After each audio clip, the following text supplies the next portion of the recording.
Selamat pagi sahabat Tribuners yang saya hormati dan saya muliakan. Pagi hari ini kita akan membahas tentang diversifikasi investasi di era old versus new economy bersama Bapak Rudianto, Direktur Panin Asset Management. Beliau adalah direktur yang membawahi pemasaran retail dan operation PT Panin Asset Management dari Maret 2012 sampai sekarang. Beliau juga Wakil Ketua 1 Perkumpulan Wakil Manajer Investasi Indonesia periode 2016-2019 dan periode 2019 sampai 2022. Pak Rudianto juga anggota Dewan Pembina Yayasan Lembaga Sertifikasi Profesi Pasar Modal Indonesia periode 2019 sampai 2022. Beliau juga tim pengajar dan Asosiasi Pengelola Reksadana Indonesia. Beliau juga publikasi buku terbitan Alex Media dari Gramedia.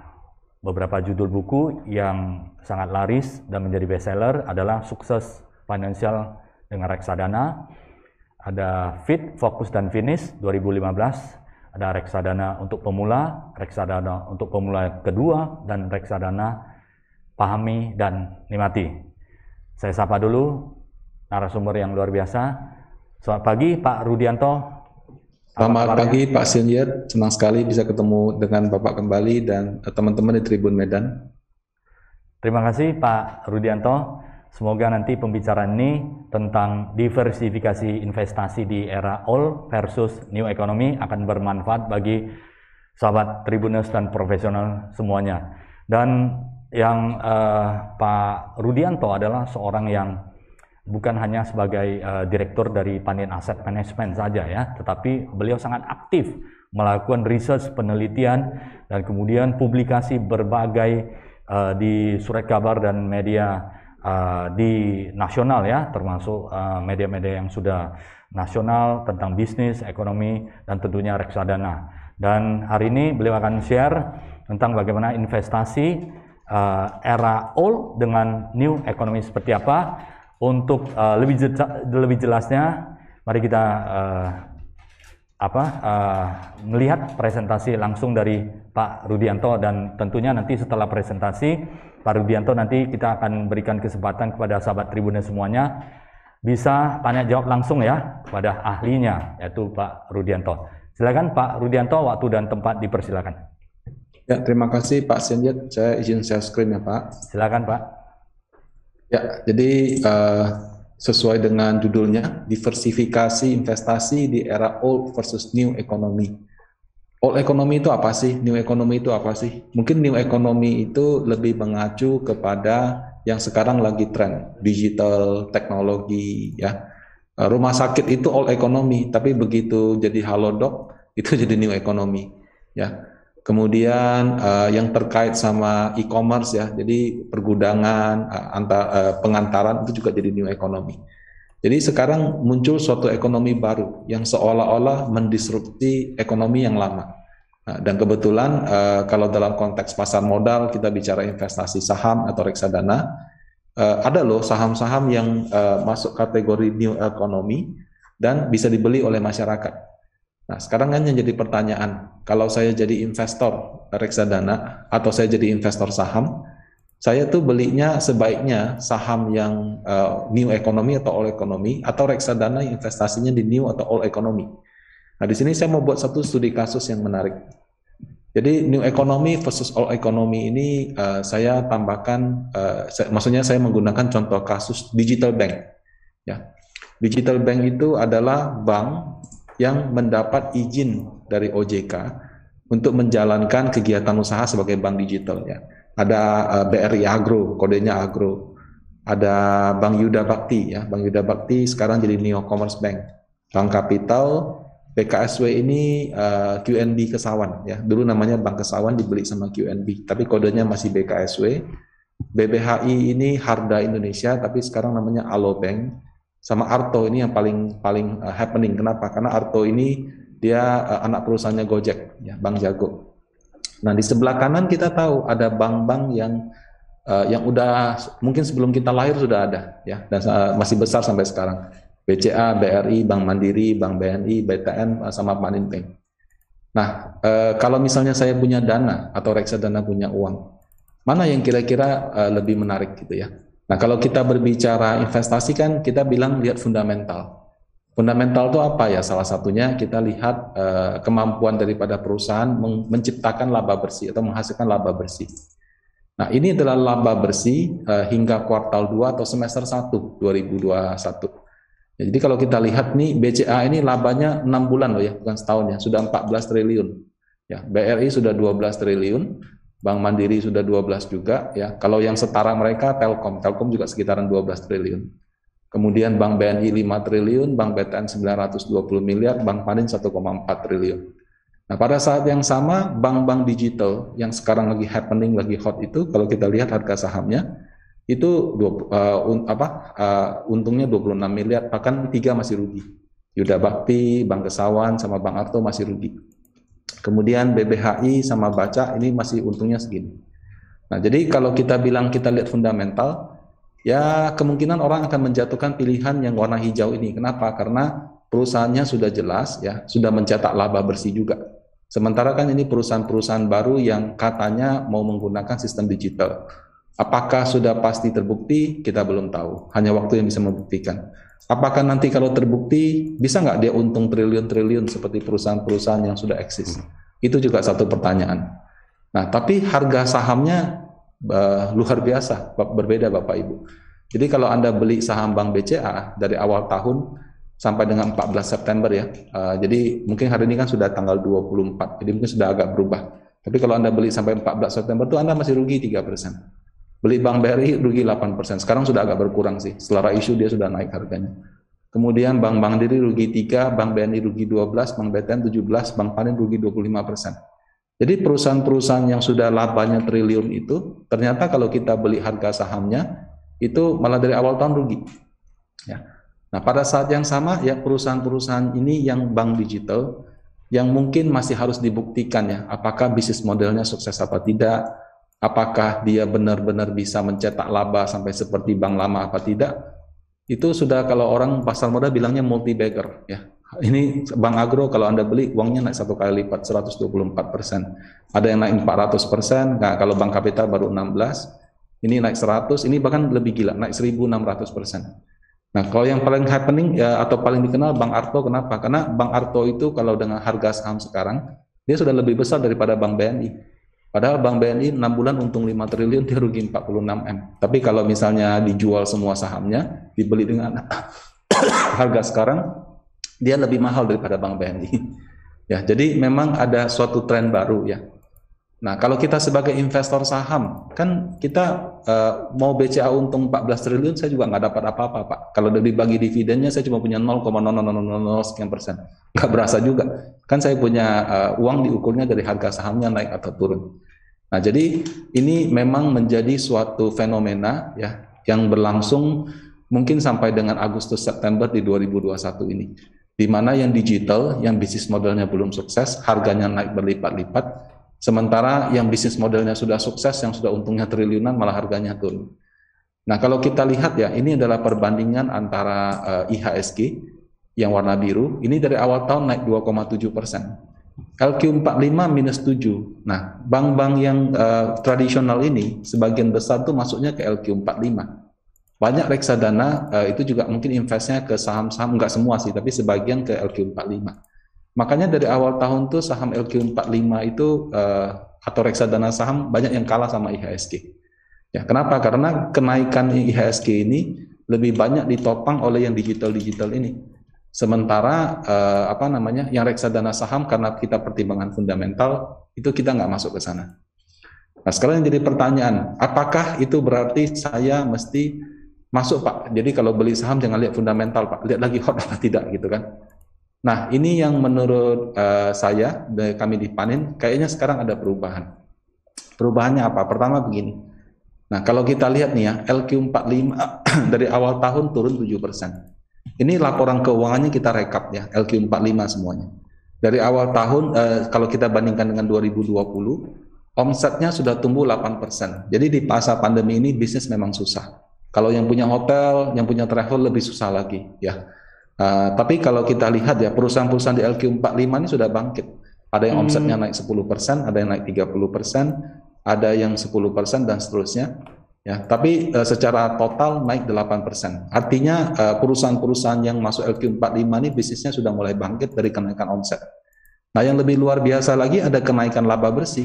Ya, kenaikan laba bersihnya sampai 20% secara rata-rata. Kenapa bisa begitu? Karena ya ada namanya efisiensi.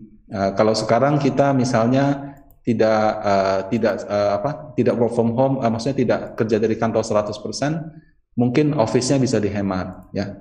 Mungkin dulu apa-apa pakai kertas, sekarang pakai soft copy, itu juga ada penghematan. Ya, kemudian mungkin kalau untuk sektor seperti komoditas, itu kan ada kenaikan harga komoditas, jadi labanya juga naik. Jadi ada efisiensi, ada kenaikan harga komoditas. Itu menyebabkan kenaikan laba bersih 20%. Kalau teorinya kan kalau labanya naik 20, ya harusnya harga sahamnya naik 20. Yang jadi kenyataan, labanya naik 20, harga sahamnya turun 7. Nah, itu yang orang bilang, ya Mercy-nya lagi dijual di bawah harga Mercy ini. Cuma kalau turun 7% ya belum Avanza lah, ini masih kelas Innova. Ya. Nah, jadi secara valuations saham-saham di LQ45 itu sudah murah. Nah, kemudian yang memberatkan IHSG ya, memberatkan blue chip itu nggak naik itu kemarin adalah karena Bank BRI mau issue. Ya, Bank BRI ini perusahaan yang paling menguntungkan secara profit margin di Indonesia. Ya, jadi profit marginnya itu paling tinggi. Kemudian dia mau beli Pegadaian sama beli PNM. Nah, cara belinya bagaimana? Cara belinya itu dia terbitin saham baru, kemudian pemerintah store, masyarakat store. Nah, pemerintah dia nggak store duit, dia store-nya inbreng saham. Jadi kan Pegadaian sama PNM punya pemerintah juga. Jadi dia inbreng ke Bank BRI, dihargain 54 triliun. Targetnya 95. Nah, kemudian masyarakat kita nih Bapak Ibu yang punya saham Bank BRI disuruh ikutan right issue-nya. Kalau kita store duit, store-nya di harga 3.400. Ya. Jadi di harga 3.400. Nah, Bank BRI ini bank yang secara saham nomor 2 terbesar di IHSG.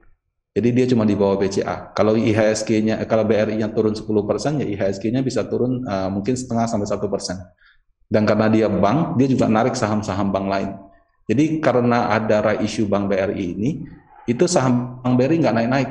Kenapa? Karena orang tahu saya bisa beli di harga 3.400. Ngapain saya beli di harga market yang waktu itu masih di bangsa 37, 38. Nah, kemudian sambil berjalannya waktu, ini selesai di tanggal 23 September. Jadi masyarakat yang setelah tanggal 23 September sudah nggak bisa lagi beli saham Bank BRI di harga 3.400. Kenapa? Karena right-nya sudah berakhir.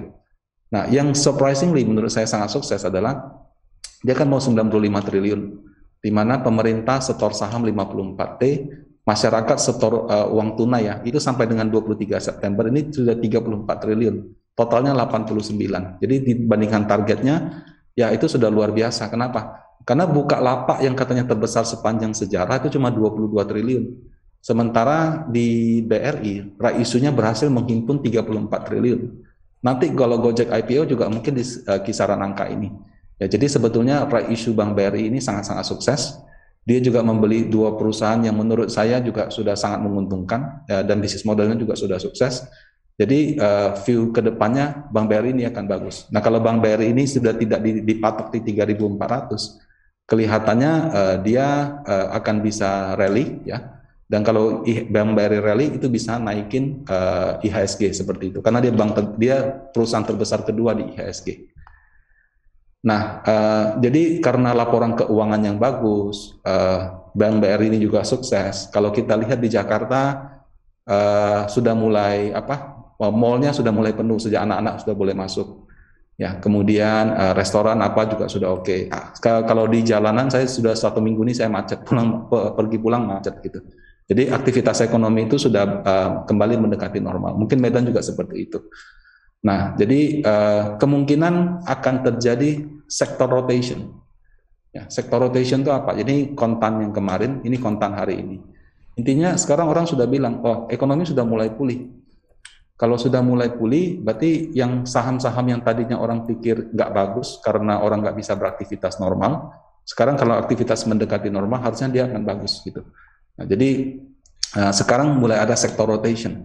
Nah, jadi apakah kita masih harus investasi di sektor digital Menurut saya tetap case by case ya. Mungkin masih ada 1, 2, atau 3 saham-saham yang secara fundamental bagus. Tapi kalau secara view, secara tren, kita melihat kayaknya yang blue chip ya, yang LQ45, yang IDX 30 lagi mendapat angin. Jadi kalaupun kemarin misalnya mereka kalah sama IHSG, year to date-nya masih rugi, belum tentu sampai akhir tahun mereka kalah. Karena sekarang anginnya lagi bagus. Laporan keuangan bagus, kemudian ada apa namanya yang BBRI kemarin menahan juga sudah selesai, dan sekarang bahkan di koran-koran memberitakan rame-rame analis bilang oh ya kita saatnya sector rotation. Nah jadi ini mungkin bisa menjadi gambaran kepada Bapak Ibu bahwa betul all ekonomi mungkin kalah kalau kita lihat sampai awal tahun sampai sekarang, tapi ada kemungkinan ya sampai akhir tahun ini bahkan untuk sampai dengan tahun depan yang ekonomi ini bisa mulai mengejar ketinggalannya. Bahkan mungkin bukan tidak mungkin juga naiknya bisa lebih tinggi. Nah, demikian sharing saya Pak Senjit. Semoga bermanfaat ya.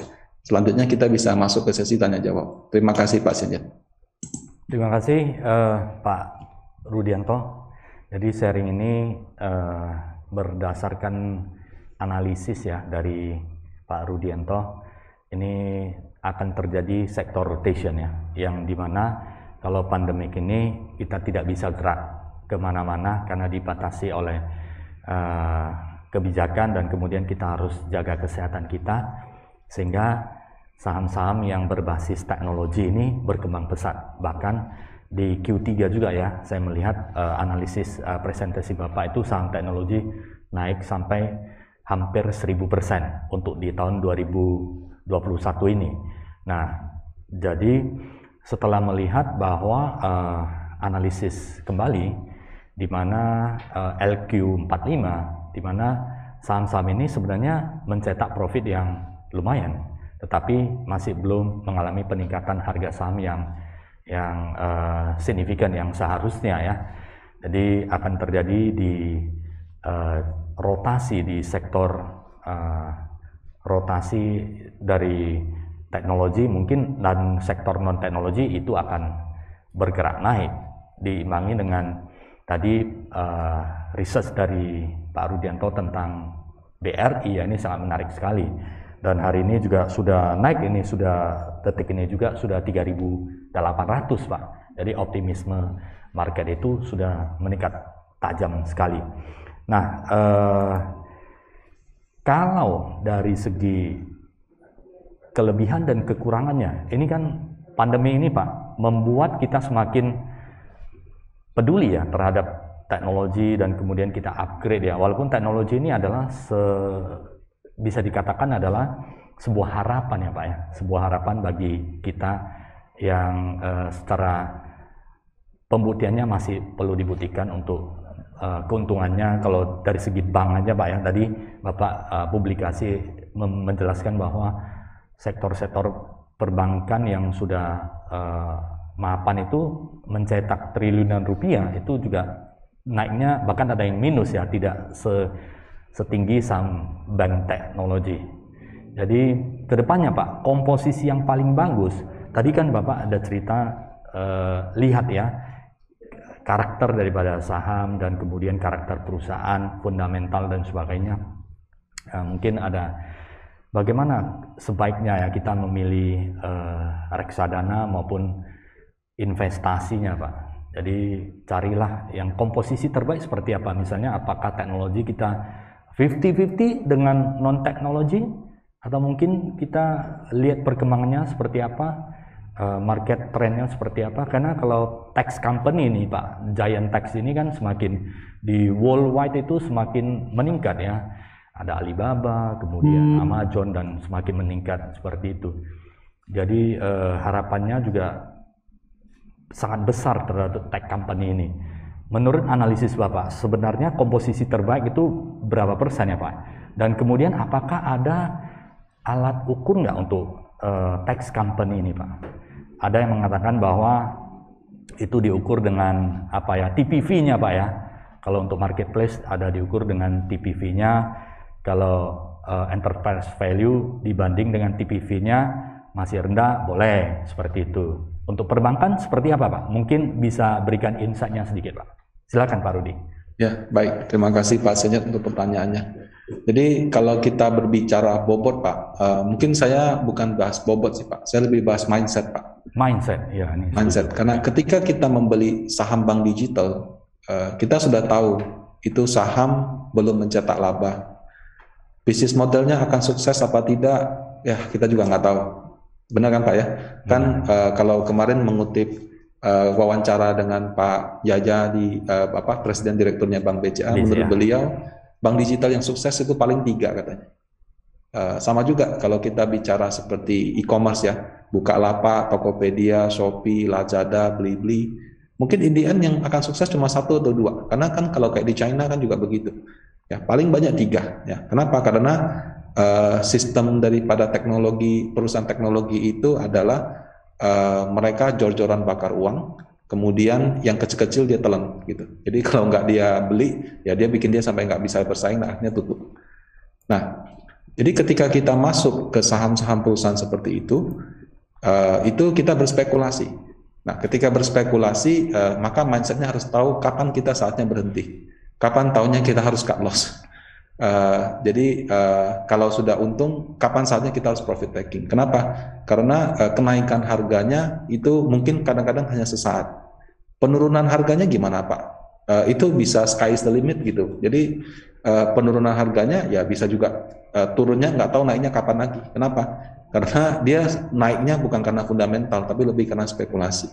Jadi ketika kita mau masuk ke saham-saham teknologi seperti itu, mindset kita siap nggak dengan cara berpikir kita lebih spekulasi terus terang, bukan investasi jangka panjang. Nah, kalau kita masuk ke saham yang old economy, yang laba bersihnya sudah terbukti gitu ya, bisnis modelnya sudah terbukti. Nah, cara berpikirnya mungkin lebih seperti investor. Oh ya, ini perusahaan untung kok, cuma ya harganya lagi banyak tekanan. Mungkin karena laporan keuangan terakhirnya kurang bagus, mungkin ada 1-2 berita miring atau apa. Tapi ya sudah, kalau saya sudah tahu fundamentalnya, saya kalaupun turun saya bisa pegang jangka panjang. Dan kalau dia turun karena perusahaannya sudah terbukti cetak laba, biasanya cuma soal waktu dia naik. Ya, jadi kita nggak terlalu memusingkan penurunan. Nah, jadi menurut saya ketika kita mau masuk old atau new, kita harus bisa punya mindset yang tepat. Nah, kalau saya orangnya spekulan Pak, trader, memang sudah jago trading tektok harian. Ya kalau mau masuk yang digital ya silakan. Cuma ya itu, cuma memang kita sudah gerak cepat seperti itu. Ya. Betul. Nah, kemudian tadi pertanyaan berikutnya dari Bapak yang tentang bagaimana mengukurnya kan Pak ya, untuk yang bank digital dan lain-lain. Kalau yang perusahaan-perusahaan e-commerce itu kan kadang kita bingung kan, omsetnya ukurnya gimana, laba bersihnya juga masih rugi gitu ya. Biasanya mereka kalau perusahaan e-commerce itu memperkenalkan namanya gross merchandise value. Gross merchandise value itu apa Pak? Jadi transaksi yang dia fasilitasi. Jadi misalnya saya di Tokopedia saya jual USB harga 100.000. Nah si Tokopedia misalnya mungut 5% Pak. Berarti kan dia sebenarnya pendapatan dia kan cuma 5.000. Tapi yang gross merchandise value itu 100.000 Pak. Jadi dia menghitung berapa transaksi yang dia fasilitasi, bukan berapa persen yang dia dapat dari komisi itu. Makanya kadang-kadang angkanya triliun-triliun ya karena mungkin mereka memfasilitasi transaksi begitu banyak. Tapi apakah setiap transaksi mereka dapat untung? Kayaknya enggak juga sih. Kan kalau kita baru nyoba kan juga nggak dipotong atau apa. Nah kalau untuk bank digital Pak, karena nggak ada ukuran yang pasti, biasanya yang sekarang orang pakai Pak itu jumlah nasabah. Berapa yang sudah download ya? Berapa yang sudah download dan jadi nasabah? Nah, jadi mereka ukurannya adalah di jumlah Pak. Jadi semakin banyak jumlah nasabahnya, maka biasanya mungkin bisa mendorong valuasi yang lebih tinggi. Ya, kenapa? Karena mereka mainnya mass gitu. Tapi kan gini, orang yang di Bank BRI, BCA, Bank Mandiri, Bank BNI kan nggak tidur Pak. Mereka kan juga pasti bikin aplikasi juga, bikin apa juga. Jadi menurut saya jalan ke depan tuh masih panjang sih. Masih perlu apa ya, sebuah pembuktian juga ya Pak Rudianto ya. Betul, betul. Dan kalau untuk, nah itu gross merchandise value, ada yang mengukur dengan TPV Pak, total processing value. Total processing value, oh total, ya, berarti semacam TPV yang dia proses gitu Pak ya, mungkin mirip-mirip Pak istilahnya gross merchandise value Pak. Oke, ya istilahnya digitalization ya, berapa transaksi yang amount jumlahnya ya Pak ya. Namun sekali lagi tergantung kepada bagaimana kita menghadapi sebuah risiko. Silakan saja mau investasi di digital technology, bank digital atau perusahaan teknologi silakan. Tapi ya risikonya adalah sky is the limit menurut Pak Rudianto. Hanya langit yang menentukan limit, dia bisa berapa kali auto reject atas dan berapa kali auto reject bawah, itu tidak ada yang menentukan. Dan ya persiapkan ya, mental, jantung itu harus kuat ya Pak ya. Kalau jantungan jangan Pak ya, nanti masuk rumah sakit pula Pak. Nah ini menarik Pak. Jadi menurut saran, kalau orang yang high risk tentunya dia akan memegang high risk high return itu akan banyak ya, karena profil risikonya seperti itu, tapi kecepatannya menjadi tinggi. Kemudian yang low risk ya dia pasti akan memilih yang safety, yang fundamentalnya bagus. Yang netral mungkin dia wait and see ya, apa yang terjadi ya dia akan alokasikan dananya sesuai dengan mental waktu psikologisnya di dalam melakukan trading. Nah, tetapi kalau walaupun seseorang itu memiliki high risk Pak ya, high risk di dalam investasi, pasti alat ukurnya ada Pak. Nah, bagaimana alat ukur di digital ini? Salah satu adalah Bapak sampaikan bahwa carilah ekosistem yang besar ya Pak ya, artinya potensi itu besar. Dan bank besar itu juga tidak tinggal diam, pasti mereka akan membangun ekosistem kembali untuk ya at least dia mempertahankan dan akuisisi market yang lebih gede, tapi ini persaingan akan semakin kompetitif dan semakin meningkat. Nah Pak, jadi ini di dalam investor saham itu ada beberapa kategori ya Pak, yang mungkin ada yang dari investor dari grup company atau investor yang skalanya gede, dan ada investor retail juga Pak. Jadi investor retail ini senangnya dan sekarang ini bukan hanya swing, bahkan scalper Pak. Jadi tradingnya harian, nanti mereka keroyokan gitu Pak. Ini isu ini pump, naik dan turun. Jadi polanya nggak tentu. Bagaimana saran Bapak, advice Bapak untuk kita semuanya? Baik Pak, jadi mengenai cara melakukan transaksi itu memang masing-masing orang kan punya pilihan ya Pak ya. Saya orangnya senang Pak, kenapa? Karena waktu saya lakukan itu saya bahagia gitu, ya nggak apa-apa aja sih.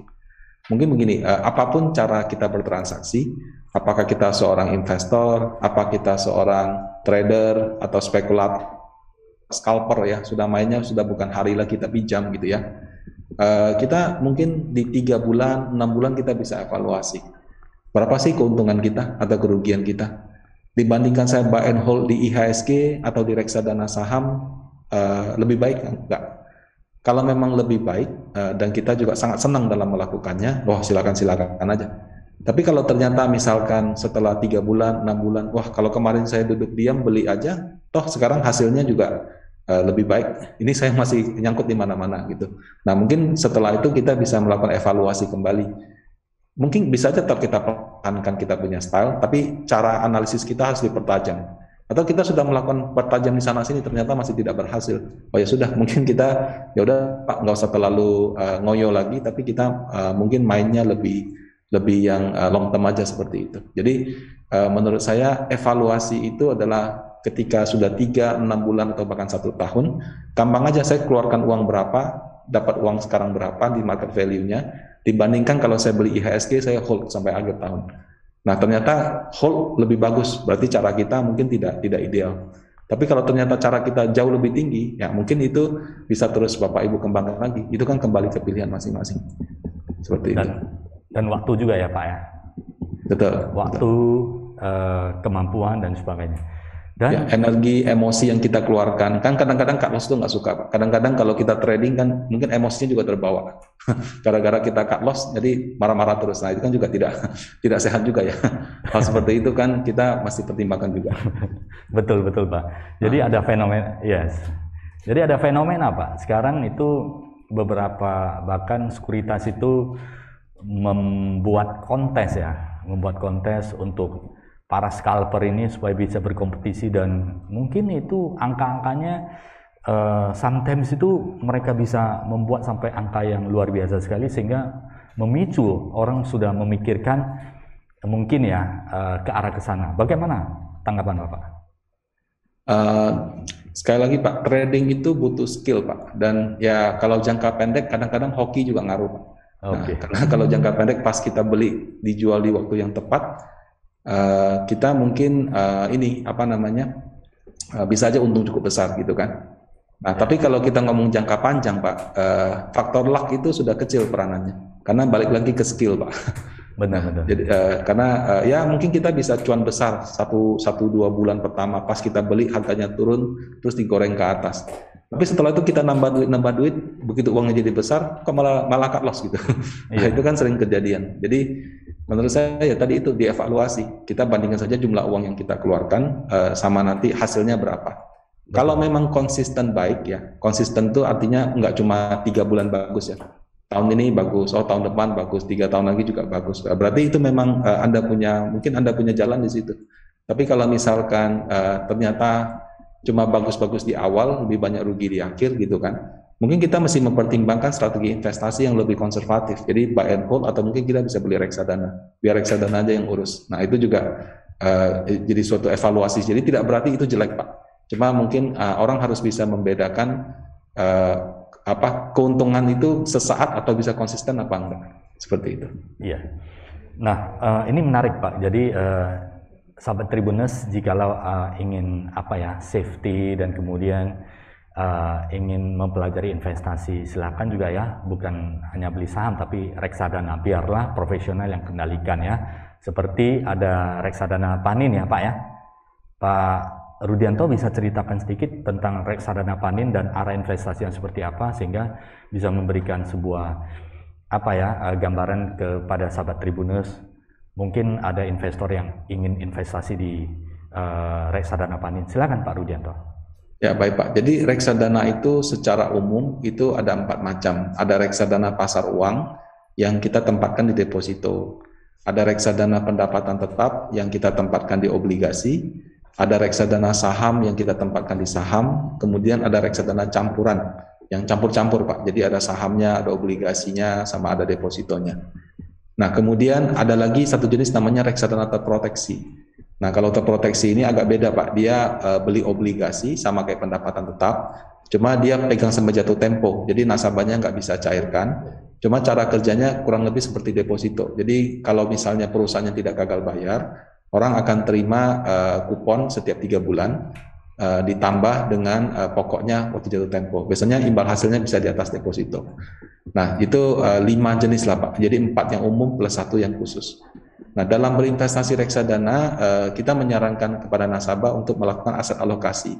Walaupun kita agresif ya jangan semuanya di saham. Mungkin ada sebagian juga di pendapatan tetap, ada sebagian juga di pasar uang atau proteksi. Sebaliknya, kalaupun kita orang yang konservatif, ya kalau sekarang sedang terjadi sector rotation, ya mungkin 5, 10, 15, 20% kita bisa coba masuk ke reksadana saham.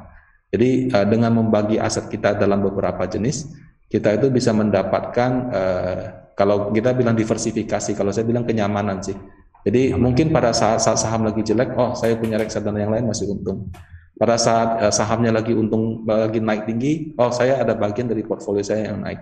Nah, jadi kurang lebih seperti itu Pak Sinjit. Jadi 5 jenis reksadana, kita bisa bagi-bagi aset kita, baginya sesuai kita punya profil aja. Kita agresif, moderat, atau konservatif. Dan yang pasti harus nyaman ya Pak ya. Betul, betul. Karena nyaman baru bisa membuat kita sehat Pak ya. Betul Pak. Dan Pak Rudianto, kalau dari Panin Asset Management, arah investasi kemana Pak? Teknologi berapa persen dan non-tech berapa persen supaya bisa the best combination for investor? Ya, kalau misalnya untuk beberapa reksadana saham kami, ada nggak yang masuk ke new economy? Ada ya. Nama seperti Bang Arto ada masuk di top 10 daripada reksadana gitu ya, di beberapa reksadana gitu. Nah kemudian persentasenya bagaimana? Nah kalau di kami Pak, pemilihan portfolio itu sesuatu yang dinamis Pak. Jadi ya kalau sekarang harganya masih murah, belum terlalu mahal gitu ya, atau sudah mahal tapi kayaknya masih bisa naik lagi. Mungkin kita bisa masuk. Tapi ketika dia sudah waktunya sudah tinggi, ya kita mungkin juga sudah harus mengurangi bobotnya atau bahkan mungkin menjual semua. Nah, jadi kalau Bapak Ibu lihat di top 10 reksadana ataupun sektornya, Biasanya yang new economy itu dia tidak ditulis ini new economy, old economy. Paling dia sektornya teknologi atau dia ada bank digital atau apa gitu. Nah, bobotnya setahu saya tidak terlalu besar ya. Tapi sekali lagi itu sesuatu yang dinamis Pak, yang berubah dari waktu ke waktu. Nanti kalau Goto IPO bisa aja tiba-tiba bobotnya tambah besar. Nah, jadi memang dia itu bobotnya sekali lagi Pak, nggak ada suatu angka yang pasti. Nah, cuma reksadana itu kalau berdasarkan pemilihan fundamental memang lebih banyak menempatkan di all economy Pak. Makanya kinerjanya lebih mendekati seperti LQ45 atau IDX 30. Bisa berapa persen Pak untuk all economy? Kalau persentasenya sekali lagi Pak itu dinamis ya Pak ya. Dan ini kan cuma perkiraan, kan reksadana juga ada banyak. Jadi mungkin menurut saya sih di atas 50 Pak, sudah pasti. 50, tinggal 50, mungkin ada yang 60, 70, 80 atau 90. Jadi all economy masih menjadi tetap porsi yang dominan. Porsi yang dominan karena lebih safety ya Pak ya? Lebih bisa dipertanggungjawabkan Pak. Kalau new economy ini benar-benar kita berspekulasi ya. Nah, apakah kita berspekulasi? Ya tentu kita berspekulasi juga kadang-kadang ya, tapi porsinya tidak bisa besar-besar. Ya, bagaimanapun ya all economy juga nilainya dapat apa ya, lebih ada fundamental yang lebih dihitung ya. Dan kedepannya Pak, untuk rotasi sektoral ini Pak, banyak nanti akan rotasi ke kira-kira sektoral apa yang akan menjadi berkembang. Sektor kesehatan sudah pasti ya Pak ya, karena konglomerat sekarang banyak investasi di rumah sakit ya Pak ya. Ada yang akuisisi, ada yang membeli rumah sakit, betul ya, seperti itu Pak ya. Ya, sektor kesehatan ini memang berubah Pak pada saat COVID Pak. Jadi sebelum COVID ini banyak orang kaya Indonesia itu kalau berobat di luar negeri. Di Singapura yang kaya ya, kalau yang mungkin menengah-menengah sampai kaya mungkin dia ke Malaysia. Kalau yang kaya-kaya sekali ya sudah ke Singapura, ke Jepang, bahkan ke US. Begitu pas COVID, orang kan nggak bisa keluar negeri. Jadi rumah sakit yang top dalam negeri itu full semua Pak. Kenapa? Orang nggak punya pilihan kan, mau keluar negeri nggak bisa, akhirnya dalam negeri aja. Nah itu mereka mengalami peningkatan pasien, peningkatan rawat inap dan seterusnya. Jadi keuntungannya memang meningkat cukup signifikan. Sekarang kalau misalnya 1 tahun dari sekarang, rumah sakitnya itu dibuka lagi. Maksudnya perjalanan luar negeri sudah boleh. Apakah yang dalam negeri masih bisa bertahan? Nah itu kembali Pak. Apakah selama masa pandemi itu rumah sakitnya bisa retain customer-nya? Kalau mereka bisa kasih service yang bagus, analisis yang bagus, harga yang kompetitif gitu ya. Mungkin sebagian dari itu akan retain, udahlah ngapain saya keluar negeri, sini juga oke kok. Tapi kalau misalkan tidak bisa, ya mungkin pertumbuhannya bisa tidak sebagus zaman ketika ini. Mereka juga dapat untung banyak dari tes rapid, tes antigen. Bayangkan dulu kita rapid bisa 300.000, antigen bisa PCR bisa 1,5 bisa berapa juta kan. Begitu pemerintah turunkan harga baru turun. Berarti kan mereka dapat windfall profit, Pak. Profit sekali yang gede gitu. Nah, apakah profit ini bisa bertahan terus? Ya kalau sekarang rapid semakin ramai, harganya semakin turun kan orang nggak bisa untung banyak juga Pak. Nah jadi menurut saya keuntungan besar yang mereka dapat saat ini belum tentu sustainable Pak untuk masa mendatang. Jadi kembali kepada manajemen perusahaan, bisa nggak mereka maintain kepercayaannya dan juga jaga mereka punya profit. Nah kalau tadi yang untuk satu lagi apa Pak ya tadi selain sektor digital kesehatan Pak? Kesehatan banyak faktor Pak, mungkin dari segi infrastruktur, kemudian properti, healthcare. Kalau healthcare sudah pasti dia masuk ke kesehatan ya Pak ya. Ya oke, sorry Pak, jadi tadi kan kesehatan, terus oleh ekonomi apa yang menarik Pak ya? Nah contoh yang menarik sekarang gini Pak, batu bara itu kan harganya sudah naik, sudah berlipat-lipat, harga sahamnya terus terang masih banyak yang rugi, itu juga mungkin bisa menjadi sektor yang menguntungkan. Kemudian perbankan Pak, itu kalau saya bilang setelah BRI right issue selesai, harusnya ada potensi kenaikan. Nah, kemudian kalau telekomunikasi, kalau kita lihat itu memang sektor yang menguntungkan, cuma persaingannya ketat sekali. Ya, jadi kadang-kadang laba bersihnya nggak bisa terlalu tinggi seperti itu. Ya, itu cukup dinamis Pak. Jadi mungkin kita bisa lihat satu persatu kalau nanti ada kesempatan yang lebih lanjut Pak. Baik, Pak Rudianto, ini menarik di bidang perbankan ya, karena semenjak BRI right issue itu sebuah hal yang sangat bagus karena banyak yang tertarik. Dan kemudian dari batu bara, harga sudah naik berkali-kali, tetapi sahamnya belum naik secara signifikan. Pak, ini menarik. Tapi di sisi lain, Pak, 2 hari yang lalu itu Presiden China, dia waktu di G20 ya, mereka presentasi bahwa mereka sudah akan stop menggunakan batu bara untuk proyek pembangkit listriknya di luar negeri. Itu ada kaitannya nggak, Pak, dengan batu bara? Karena batu bara akan di stop, Pak, untuk penggunaan pembangkit listrik tenaga batu bara. Itu kaitannya dengan saham batu bara bagaimana? Ya, itu kan kalau kita dengar lebih detail, rencananya kan 2050, 2060 seperti itu. Secara ekonomis, Pak, pembangkit listrik dengan batu bara itu jauh lebih murah, Pak, dibandingkan kalau kita pembangkit listrik dengan minyak, dengan tenaga surya gitu ya. Jadi kalau kita mau menggantikan sekarang juga, saya kira tidak bisa, kecuali ya kita harus siap misalnya tarif listrik naik, tarif apa naik gitu. Batu bara juga banyak digunakan untuk semen ya, dan untuk besi baja dan lain-lain. Nah, jadi kalau menurut saya memang sekarang ada kecenderungan orang bilang GCG ya, Good Corporate Governance, kemudian juga satu lagi berbasis Green Economy, ESG sorry ya. ESG ya. ESG ya. Jadi sustainable juga gitu. Nah, cuma perubahan itu menurut saya tidak bisa dalam waktu cepat. Mungkin untuk 1, 2, bahkan 3 tahun ke depan belum akan berubah di Indonesia. Tapi kalau untuk jangka yang lebih panjang, memang itu akan mendorong orang untuk semakin bersih, Pak. Jadi untuk menggunakan energi yang semakin bersih. Nah, kalau dalam konteks harga saham, Pak, menurut saya ya ESG itu mungkin akan membuat sebagian investor institusi yang sudah punya mandat, pokoknya kalau saham yang nggak sesuai ESG, misalnya pakai batu bara, saya nggak mau masuk, membatasi masuknya ke saham-saham batu bara. Nah, tapi kalau di investor lokal yang kalau menurut saya mungkin tidak terlalu concern soal ESG ini, mungkin belum ada halangan ke situ, ya belum ada ini. Nah, sehingga menurut saya sih untuk 2-3 tahun ke depan isu tentang ESG itu mungkin belum akan terlalu ramai di Indonesia. Tapi mungkin 5 atau 10 tahun dari sekarang itu bisa.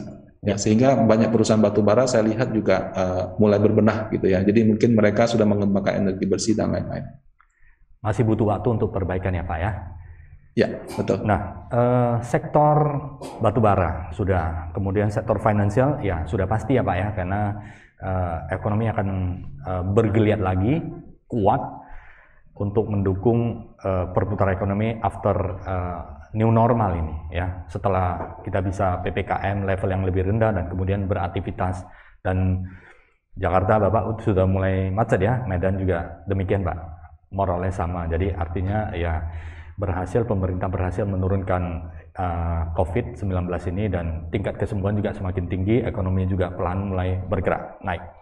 Dari sektor infrastruktur Pak, apakah infrastruktur ini nanti ada kaitannya dengan pembangunan ibu kota negara yang baru Pak? Oke, infrastruktur kan luas Pak ya, ada telekomunikasi, ada kontraktor juga gitu.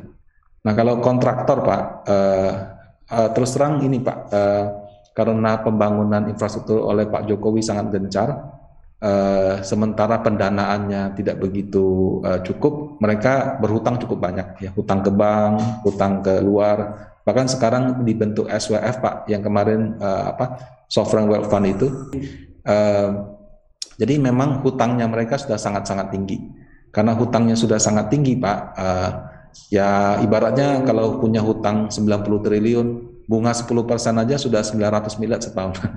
Nah itu kan bebannya sangat berat gitu. Nah jadi kalau menurut saya secara fundamental mungkin agak kurang menarik Pak, karena rasio hutangnya terlalu tinggi. Nah kalau untuk yang infrastruktur seperti telekomunikasi, itu menurut saya bisnisnya mereka sih so far akan so good Pak, karena kalau kayak Telkom atau apa ya mereka menurut saya cukup bagus gitu. Nah selama pandemi kan itu juga penggunaan pulsa atau apa meningkat. Nah kemudian sektor yang menguntungkan seperti tower gitu ya, penyediaan tower telekomunikasi itu agak beda sama telekomunikasi, karena kalau telekomunikasi pemainnya sedikit, jadi perang harga ya, karena waktu COVID sama kemarin dibatasin, perang harganya nggak terlalu gencar sehingga mereka oke lagi. Tapi kalau tower telekomunikasi itu bagus sekali Pak, karena mereka sedikit dan nggak perang harga dan margin keuntungan juga tinggi. Ya, jadi itu juga kalau Bapak Ibu perhatikan ada juga di dalam top 10 reksadana kami, Pak. Seperti itu. Oke, Pak Rudi, kalau dari sebelah sektor ya, sebelah sektor yang saham ini, kalau Bapak diminta apa ya, pilih top 3 untuk kategori sektoral ini yang paling ya berpotensi mungkin akan terjadi rotasi ini ke sebagian ke all economy. 3 sektor teratas yang Bapak paling rekomen apa itu, Pak? Yang pertama pasti finansial, Pak, karena finansial itu Bank BRI, BCA, Mandiri, Bank BNI ya, itu menguasai market share yang sangat besar di IHSG. Kalau nggak salah, mungkin 30-40% dari IHSG itu yang menggerakkan bank-bank besar ini. Jadi ini, dan secara ekonomi, bisnisnya apapun ya kan juga minjemnya sama kebanyakan bank ini. Ya, jadi finansial itu sudah pasti yang paling top. Yang kedua, rotasi di sektor itu juga mungkin terjadi di sektor komoditas, Pak. Karena komoditas di kita yang mau batu bara, mau sawit, itu harganya sudah naik tinggi, tapi harga komoditasnya sudah naik tinggi, harga sahamnya belum. Nah, satu lagi mungkin ini juga kita mesti lihat case by case ya. Kalau kita lihat di reksadana, ada yang pilih consumer, ada yang pilih properti, ada juga yang pilih mungkin infrastruktur. Jadi lain-lain sih, Pak. Tapi kalau menurut saya mungkin saya 2 aja, Pak, yang finansial sama satu lagi yang mungkin berbasis energi komoditas. Oke, sahabat Tribuners ya, menarik sekali pembahasan hari ini, all economy dengan new economy. Jadi diperkirakan akan terjadi rotasi sektor ke all economy.